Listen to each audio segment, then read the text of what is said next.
d'avoir un mec. Vous savez, moi, une chose, sur tous mes divorces, pourquoi je me dis, Nabou, vas-y, insiste. En fait, je suis d'origine congolaise, de mes grands-parents. Donc, vous comprenez, au Congo, nous, chez nous, on est trop l'amour, on aime trop la rumba, on aime trop, tu vois, la sensation, les bisengi, tu vois, on aime bien tu vois. Donc, je ne peux pas, moi, en tant que femme, rester sans avoir quelqu'un à mes côtés. Je suis désolée. Et malheureusement, bato dem bato costé. Mais ton cas, prouve-nous que tu peux être heureuse, s'il te plaît. Trouve-toi un gars, vas-y, marie-toi et s'il te plaît, sois heureuse. Essaye d'être heureuse. Essaye d'être heureuse. T'es pas heureuse.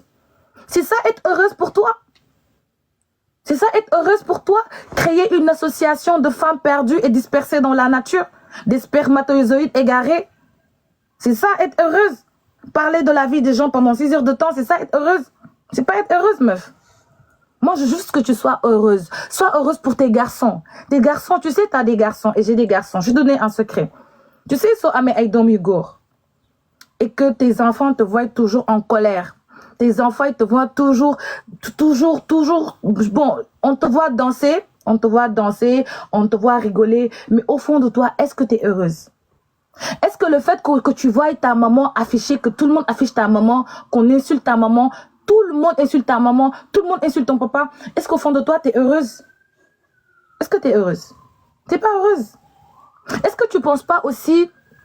d'essayer, je ne dis pas pouvoir le faire totalement, mais essaye d'essayer d'être heureuse. Essaye d'essayer d'être heureuse. Sois heureuse. Trouve-toi un homme qui, devant tout le monde, va dire, écoutez, moi j'aime cette femme. C'est elle la mère de mes enfants. C'est avec elle que je veux être. Devant tous les Sénégalais. Au moins, moi, il y a eu 4 gars. 4 qui sont venus devant chez ma mère. Djori Gouro, Djori Tandarmo, Djori Chang, Djori Lep. 4. Et il y a le 5e là, avec qui je suis. Essaye d'être heureuse. Moi, j'essaye d'être heureuse.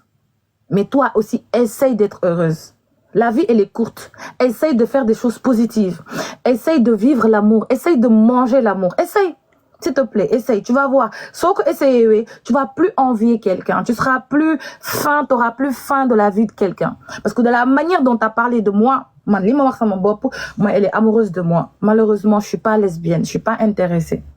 Franchement, je suis pas intéressée.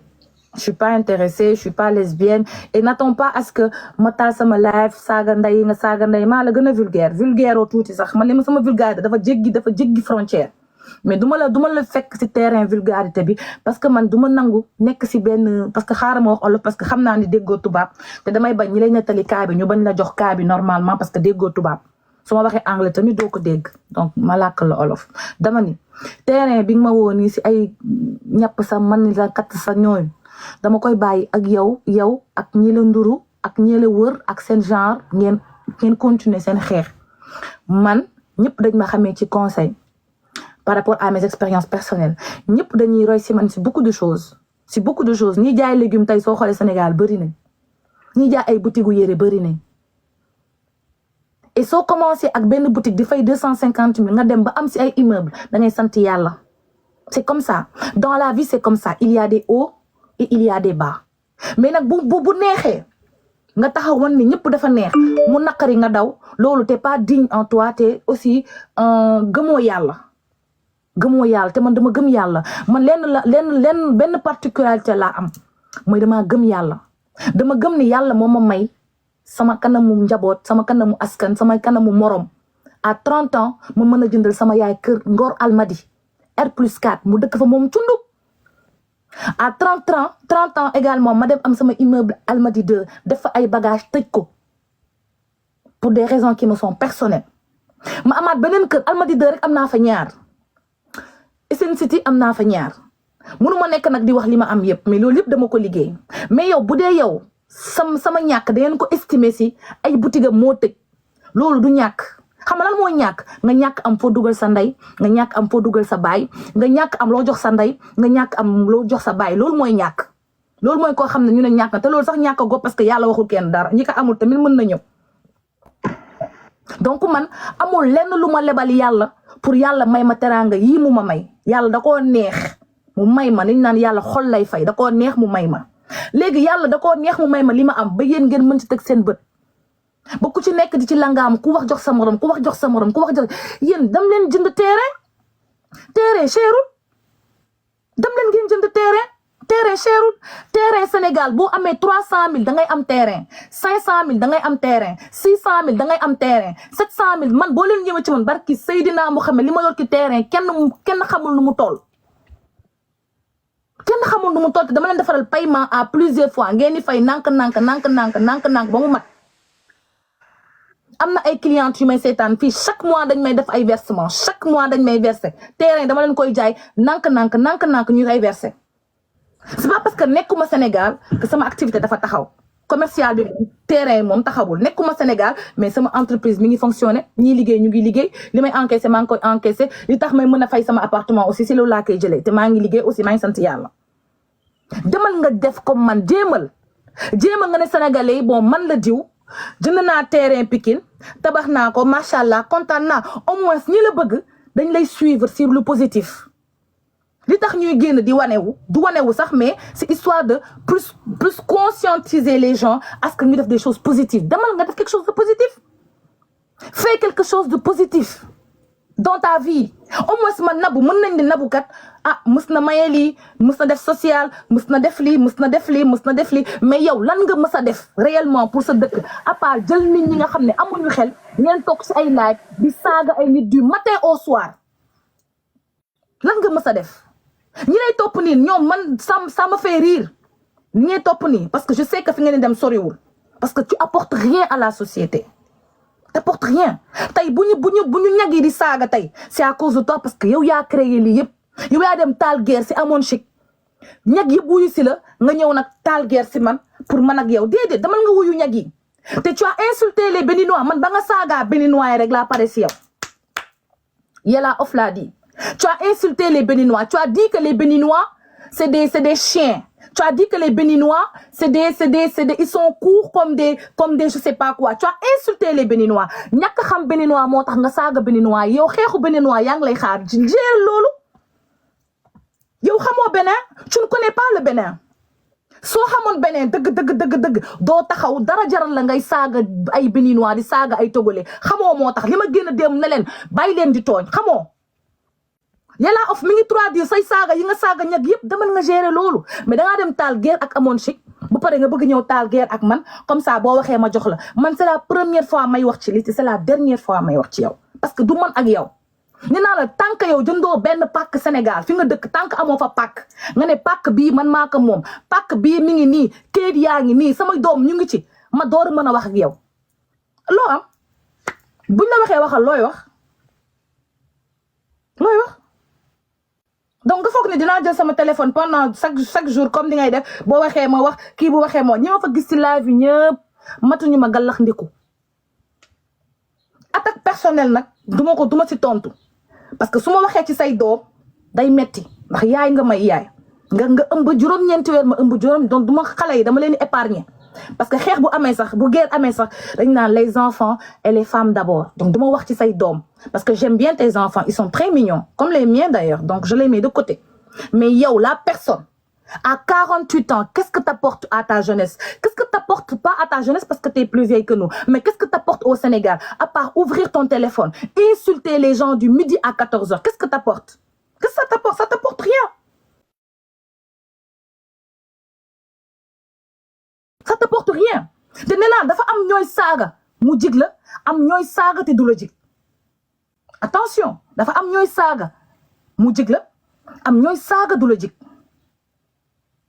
junj nag doy na borom xel continuer si élan bi bul wàcc continuer di saaga mais en tout cas man ce qui me concerne je ne réponds pas parce que du man ak yow man Ousmane Sonko laa amal affaire moom mi bàyyi Adji Sarr moom mi bàyyi ñaari jabaram dem si Adji Sarr mu koy watal ay coqam donc waa Pastef suñu yaakaaree jaar si rox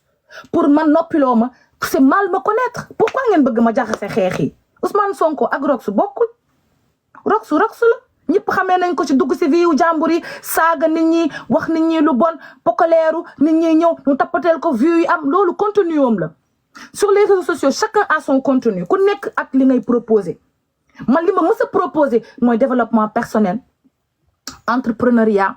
yàgg wax jigéen ñi bu leen xaddi soo leen laalee fii mu tëj ubbi leen fii ubbi leen fii ubbi leen fii ubbi leen parce que milliardaires yi ngeen gis sax ñoom Jeff Bezos ak ñoom comment ça s'appelle ñoom William Burroughs ak ñi ngeen di gis ñëpp ils n'ont pas réussi du premier coup. Ils n'ont pas réussi du premier coup. Donc essayer, c'est vouloir réussir. Il n'y a pas d'échec. C'est des façons de reprendre des choses. C'est la positivité. C'est le mindset positif. Donc essaie d'apporter quelque chose de positif, mais pas la haine. Tu as trop de haine en toi. Moi, je ne sais pas qu'est-ce que c'est cette haine-là, d'où elle te vient. Tu as de la haine. Ton discours est haineux. Tu es parti mélanger la Côte d'Ivoire, tu es parti mélanger le Togo, le Bénin, tu es parti insulter coach de Ciment Dangote, de pute. Yow loo waxul coach rek wax bàyyee woo ma ko li nga wax coach yëpp mën nga ko wax li nga ko wax rek nga ma wax parce que loolu mooy sa discours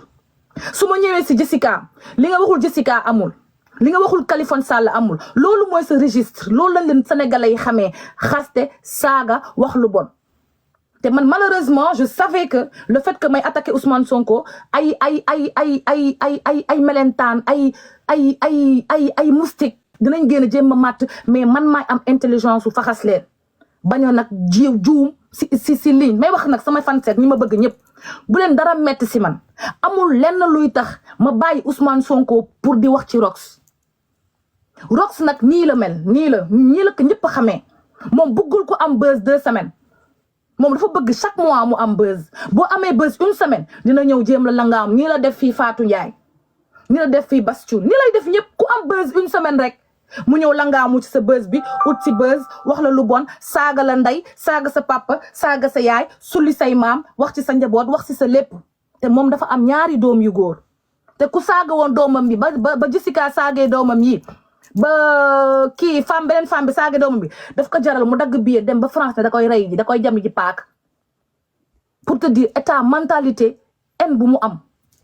parce que si réseaux sociaux la fair play la wax nga ñu delloo la mais dangaa dem paas dem ba dëkk jàmbur ne danga koy rey parce que lim la wax dalaa metti kon man soo ñuy wax ci man ça va pas me faire mal meuf ça va pas me faire mal samay wax nag ak li may wax Ousmane Sonko bu taxee ñoom ñëpp ñu regroupé wu ak yow di la dooleel continuer leen man li ngeen may def nii j'aime bien man j'aime bien parce que ça prouve que fi ma jàpp ci Ousmane Sonko nooy na ça prouve si ginnaaw Rox pour Rox di saagante ak man pour ñoom ñu mën a tàcc way saagal na bu tàcc way parce que ñoom seen 72 heures safuma ku mën a mucc ci 72 heures patriote kooku mën naa mucc si lépp luy ñëw c'est ça le truc ku mën a mucc si 72 heures patriote kooku mën naa mucc si leneen luy ñëw du man ak yow Rox et attention nit da nga koy gis ci TikTok bi nii muy dem nii du nooy neex de du ma nooy neex de du ma nooy neex de. je t'ai mis en mode mon amour donc c'est pas pareil ma puce du man ak yow lii nga mën a proposer parce que lii nga xam pokaleeru nga xam wax nit ki lu ñaaw sàlliiru yow caga nga yow lii nga à part caga nga à part que yoroo à part wax loolu lan nga am qu'est-ce que tu peux mettre sur la table jàngoo xam nga man boo jàngoon sax damay mën a waxtaan ak yow ñu mën a xulloo mais jàngoo amoo savoir vivre amoo civisme xamoo lan mooy àdduna xamoo yow pour yow am xaalis moo yor ay millions di ko wan pour yow am xaalis moo yor ay boutique di fay di fay 100 000 50 000 loolu mooy am xaalis mooy from zero to hero mooy yow koo xam ne ay boutique nga doon am di fay 100 000 francs nga dem ba am centre commercial nga dem ba am R+6 xam nga lan mooy R+6 dama yaakaar ne sénégalais ñoom dëgg-dëgg xamal ne lan mooy R+6 da ngeen koy dégg nii rek mu yomb mu neex a wax gàtt ba dee R+6 nga liggéey ko nga teg ko nga jël caabi kër Ngor Almadi woo sa yaay ba mu ñëw ne ko yaay mu ne la nga ne ko yaay jërëjëf ci sonn bi nga sonn ci man jërëjëf si muñ bi nga muñ ci man jërëjëf si jigéen bi nga doon yaay man maa la may kër bii nga dugal ci sa yaay depuis 2016 depuis 2017 ba 2024 sama yaay mi ngi këram kon boo toogee ni sama yaay dañ koy génnee man ça me fait rire man damay xaar jour bu ñuy génnee sama yaay man loolu rek laay xaar jour bu ñuy génnee sama yaay man jour boobu rek laay xaar ba xam loolu yàlla sàkk na bés boobu moom rek laay xaar jour bu ñuy génnee sama yaay rek laay xaar ci ku am titre foncier te mu nekk si turam état mënu si dara kenn mënu si dara parce que c'est un titre foncier bu dee nag bien yi ma am nag dëgg fa yàlla moo leen metti nag ngeen dem ngeen liggéey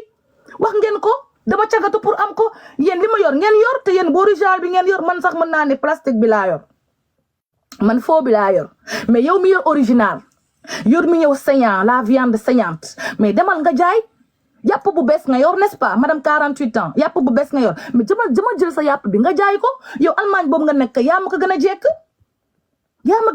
yow yaa yor taille fine tubaab bi sa genre bi lañ bëgg parce que taille fine nga amoo taat amoo ween comme ngeer dangaa duma tooñ Abdou ngeer sax xaram utiliser beneen mot comme Nivaquine dangaa lebet comme Nivaquine sa dara saful amoo pour nit ñi topp la tàccu la faw nga saaga faw nga dugg si ay nday ay baay mais amoo peps amoo feeling yàlla boolewula si ñi am bayre dangaa langaamu si bayre nit ñi dangaa langaamu si kaaw nit ñi comme sénégalais nag lii la bëgg moo tax nga am vue mais sinon amoo benn contenu TikTok bu ñëpp la gën au moins ñu ngi liggéey ñu ngi jaay géej di jaay géej ñi di jaay beurre ñi di jaay café mais yow qu'est-ce que tu fais à part ta sa téléphone teg ko mu xool sa plafond bi doo wane sax sa kanam parce que xool sa bopp sax neexu la au moins man am naa courage sax di live di xool sama bopp mais yow doo wane sa bopp nii ngay def nii plafond bi ngay dóor kii bi nii téléphone bi di wax boo génnee def nii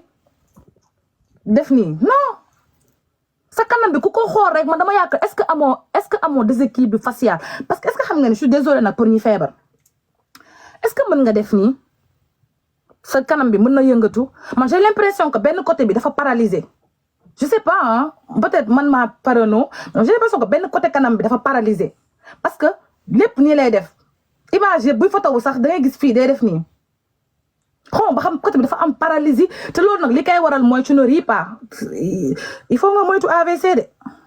honnêtement entre toi et moi foog nga moytu am AVC parce que lii day tax nga am AVC te gis nga boo amee AVC dootoo live foog nga arrêté ko il faut ngay reetaan te jigéen bu bëggee happy il faut nga am góor sa wet bul ko rus c'est vrai que sëy nga ak tubaab yàlla weddi mais essayer africain y a trop le goût man y a trop le goût dans l'africain essayer am jëkkëru africain essayer ngay dégg bébé tu m'aimes oui je t'aime mon cœur loolu dafa neex loolu rek boo ko amee je sais que t'auras pas de haine t'as beaucoup de haine en toi et franchement j'aurais aimé t'aider si nu ma mën ma jàppale la pour nga am moins de haine je sais pas haine bi lan la peut-être da nga ñàkk sa yaay tamit ñàkk yaay dafa metti peut-être da nga ñàkk sa yaay aussi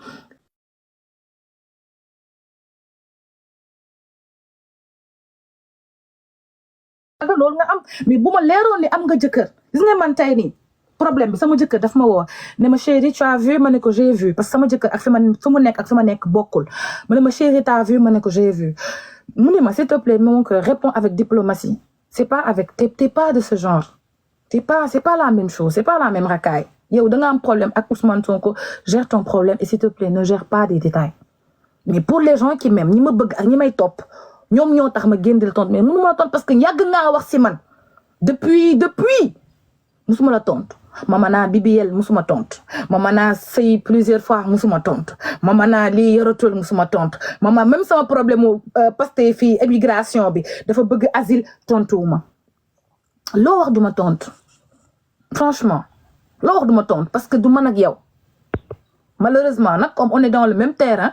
bokkuñu classe il faut que ñu rombante il faut que ñu nuyonte mais nuyoo bi nag dafay civiliser encore une fois parce que man fii laa lay xaar nga taal sa live nga sañse ba jekk def sa make-up sol sa perruque bu rafet waxtaan ak say fans ñu lay gis tamit mais tout le temps da ngay aj sa téléphone du di wane plafond bi est-ce que plafond bi la nit ñi di waxal da ngay génn fans yi xool la ñu bëgg la ndax dafa am ñu la bëgg mais tout le temps sa plafond bi ngay parce que munoo wane sa bopp parce que sa li ngay gis neexu la sa image neexu la li Youssou Ndour waxoon rek laa lay waxaat ñiy làqatu di saaga ñëpp seen image neexu leen seen dundin neexu leen bu ñu sañoon changer seen dundin man gàcce ngaa laa man ku mu xullool ci kaw réseaux sociaux yi fii sëy la lay wax Nabou Dash sëy nga man adduna bi yëpp xam nañ ni sëy naa samay sëy moom siiw na moom ñëpp xam nañ ni sëy naa kenn mësumaa wax Nabou Dash diw safar la diw moo ko doon tëddee hôtel xanaa nga sosal ma sos rek mais nga indi preuve Nabou Dash kii mooy faram nii moo nii musul am jëkkër nag kenn du ko bañ te dama jar nag lu ma si mën bu ma jaree lu ma si mën c'est de ma faute man maa wax yàlla man maa dem ne yàlla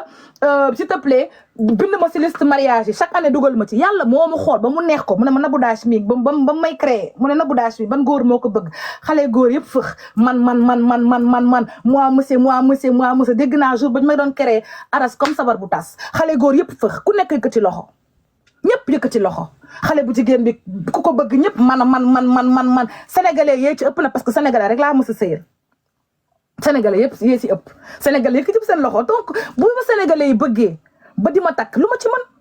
yow tamit jéemal fexe benn sénégalais takk la assumé leen wax Sénégal ah man di Rox laa takk jabar fu ñuy baachal tey Rox la ñuy baachal kuy anytime ah Rox mooy anytime yow mayal sa fan si anytime nag tuuti nga wàcc réseaux sociaux yi ah wala yow doo façonné woo anytime façonné woo sëy comme xale yëpp tamit am seen sëy façonné woo la yow da ngaa façonné daal toog si réseaux sociaux yi daal saagante nday ñappante maan la kattal ñappal loolu du ak man li la Jessica Cheguen wax ba mu jaral la nga jóge Allemagne dem ba France naan da nga koy jëm paaka loolu moo la metti kenn yow la kenn nawloowul en fait yow yaa tekkiwul dara nee naa la Pikine ba nga nekk amoo fa pàkk amoo ko fa 100 mètres amoo ko fa léegi lan nga bëgg ma wax ak yow boo taalaatee live nii suba lan nga bëgg ma wax ak yow boo ma saaga lan nga bëgg ma jël sama téléphone tamit saaga la loolu nga bëgg boo saagaa ma jox la nga saaga du ma nag yow Rox du ma nag yow dama xool ñoo foowal si seen cours de récréation boobu seen association de femmes perdues yooyu ak de femmes mal aimées pour ne pas être vulgaire dem leen ngeen xool ñoo leen àndal ci seen affaire yooyu man je suis pas dedans ngir yàlla bu leen ma dugal si seen association de femmes malheureuses association de femmes boo xam ne mënoo am yow jëkkër ju la bëgg mbaraan amoo leen dara dem leen tamit ngeen jaay seen bopp bu dee jaay sa bopp mën na la may immeuble li ma yor képp nga yor te yow original bi nga yor man chinois bi laa yor yow ma yor original bi ubbeeku lu nga joxe sa bopp ñu jox la nga dem tabax immeuble nga ne sénégalais am naa immeuble tamit jéemal lii de metti na ngay jaay jarle woo may jaay jarle nga ne man mii di jaay yàgg jaay lu tax man ma jarle c'est Dieu c'est pas les marabouts c'est Dieu c'est pas les marabouts c'est Dieu Rox du man ak yow waa Pastef ñi ànd ak yow nag nee naa leen xuur Ousmane Sonko yi laay xëcc ak coq Ousmane Sonko yi parce que loolu moo tax yéen ñëpp ngeen engagé wu ci moom naan ma waa Pastef noppalu leen maa engagé xeex bi xeex bi yow rek yaa fii xeex man xeexuma ak yow parce que du man ak yow das na meen yow boo taalee sa live du midi à 14h tontuwuma la nga wax 1h du matin tontuwuma la nga wax 2h nga wax pendant 4 mois may naa la 4 mois nga wax ci man tontuwuma la pendant 4 mois ngay wax ci man tontuwuma la ngay bàkkaar may am tiyaabam nga may sosal may am tiyaaba nga may yàq may gën a yokk boo sonnee di nga mës a bàyyi kaaw na bu nële jël beneen kaa boo sonnee di nga ma bàyyi mais man du ma tontonte ak yow c'est la première fois et la dernière fois ma lay tontu pour ñi may suivre xam nañ ne Nabou Dash du kuy bàyyil du ma ñeexu ñebbe kenn ci réseaux sociaux yi fii taxaw nag saaga nit ki nag Sénégal moom c'est une seconde nature loolu moom diine la léegi Sénégal taxaw saaga nit caga nga baaxoo diine la caga bi nga xam ne chaque année ñu takk ko ah man damaa jar la nag dëgg fa yàlla man caga bu am respect la caga bu jox sama bopp respect la caga la mais chaque jour am ay ponkalum góor ay kilifa ay ingénieur bu nekkul ingénieur nekk ay diplomate taxaw sama buntu kër bâche jox ma àdduna ak li ci biir ma sëy am ci doom ah saa waay tamit rek leer xam naa ménopause bi la tamit foog ngeen xam ne crise quarantaine bi nu ne lay feeñee de dama ragal crise quarantaine wala crise cinquantaine parce que tu as 48 ans à ce que li ma xam donc man mënuma waxtaan ak yow je suis désolée je suis vraiment désolée donc tey nii laa def si combinaison bi. li nga jongoma lu mu. waaw ni ngay live am na solo de yow may live doo pokkeeru daal. non Californie. doo xuloo ba sa dënd bi wadd. du ma ñëw sama téléphone ñaf ko fii. ah la classe. di wax rek. jéeg jéema yoon ni de dinañu ma Californie yégal ñu si live Nabou Dash ne ko ni muy xulowee civilisé na lii da mooy xuloo ku am maanaa nag. ah vraiment yaa tubaabe kay. maa ngi doon nelaw. def say veex. mais quand même. mais lakkal ma tuuti en anglais quand même en anglais s'il te plaît en anglais. You know, I was sleeping and they just called me. They was like, "Oh, Nabou, someone is talking about you." She said, "Send it to me." Then I see, I'm like, oh, this girl rocks. Oh my God, I'm not talking to her. They're not the same level. She's stupid. She ain't get to school. She ain't get no degrees. Just guy, okay, you know what? Let's talk. She ain't got no degrees. She ain't go to school. She can't even write her name. Ask her to write her name. She can't. So why you want me to talk to her? Why you want me to argue with her? You guys are in the US. You know what I mean, like people from She's hating on me because I'm pretty. She's hating on me because I'm slying. She's hating on me because I get my husband and my husband loves me. So, period. I ain't gonna talk to her anymore. That's my first answer, and that's gonna be my last answer. Girls, do your thing. Let me do my thing. I'm not into your team, so move on. Please. Period. There ain't no game here. No. Man, su may waxal Jessica laay waxal Shogun. Elle qui fait des millions. La meuf qui fait des millions. Je parle avec elle. Je parle pas à quelqu'un elle n'a jamais payé de salaire, frère. Elle n'a jamais connu le stress de la fin du mois. Elle n'a jamais été là en train de dire, mais comment putain je paye mes employés? Vous savez pourquoi mes employés sont employés? J'ai parlé en français, en wolof parce que déggoleen tubaab. Vous savez pourquoi sama employé génnoon ba passé mer nekk ci réseau di saaga? Parce que dama leen a dàq. ba ma leen damay tëj boutique bi tëj entreprise bi employé dañoo mer parce que ni ma leen dàkkee moo leen neexul. Malheureusement loolu moo nekkoon sama décision parce que bëgg moon bàyyi sama centre commercial sama ginnaaw donc ma tëj lépp pour dem. Loolu moo leen metti parce que dañoo amoon salaire ci man pendant 2 ans ma leen di fay seen salaire ci man boo calculer wee 15 tu vois 2 ans ça fait presque c'est des millions. Donc le fait que ma arrêté leen si ñenn ñi daf leen a métti moo tax ne duggoon ci réseaux sociaux yi di jéem a wax mais man je sais que samay employés yi mos a liggéey ak ñi man ñëpp au fond d'elles me prennent comme leur référence te bëgg nañ ma nawloo nañ ma te bu ñu sañoon nag lii du am je sais xam naa lépp lu ñuy wax ci suuf. Donc koo xam ne musul fay salaire addunaam xamul lan mooy fay salaire musul jël caabi kër may ko yaayam musul jël xanaa xamoo l'islam dani boo mënee sàcc sax bëggal sa ndey sax sàccal bëggal sa ndey yaay lu ko nit defal jaral na ko mais boo dofloo ba sa yaay génn àdduna li lay métti dafay bëri. Man dama sant yàlla que sama yaay defal naa ko àdduna ak li ci biir. Glazelia bijouterie Glazelia duma bàyyi ba fen ñëw naa Adja Thiam bijouterie Glazelia gindal sama yaay presque 15 millions wu or fay ko cash ku dee ak sa ba moo tax Glazelia Adja Thiam fu ma fekk ba ma ko gisee Dubaï il y a même pas je pense quelques mois ak jëkkër dafa taxaw moo ma xàmme ne ma Nabou ça va ma ne ko ça va 15 millions a gënal sama yaay or jour boobu ak Grazelia parce que sama xol dafa seddoon kon yaay lu ko nit defal du ko rëccu mais boo dofloo ba sa yaay génn àdduna teraloo ko bégaloo ko sa àdduna dootul neex loo def da ngay forcer. Man li ma am nag sama point fort mooy dama bëgg sama yaay dama teral sama yaay dama respecter sama yaay dama fonk sama yaay te dama bëgg sama yaay encore une fois dama ko bëgg ba awma ci sago ba ku ma bëgg laa rek ci moom ngay jaar. Mais ngàcce ngaa ma moom mi nga xam ne liggéey na sama kër baay loo xam ne tey am na doom bu jigéen pas doom bu góor doom bu jigéen boo xam ne génnee na ko ci 30 ans de location sama yaay def na 30 ans ci location 30 ans mu koy loué ma nekk xale ñuy loué ma màgg fight ba jëndal ko kër. Bu nit ñi di copier da ngeen di copier lu baax parce que gis ngeen tey suñ ma woowoon carte téléphone yàlla na yéex maara détail ñu ne ma Nabou tàgge nañ la sa yaay yàlla na yéex. Je le souhaite pas touf. Au fond de moi, je sais que sama yaay fu mu dem elle est très heureuse parce que au moins de son vivant doomam faale na ko doomam toppatoo na ko doomam solal na ko doomam lekkal na ko. Boo leen di roy encore une fois da ngeen di roy lu baax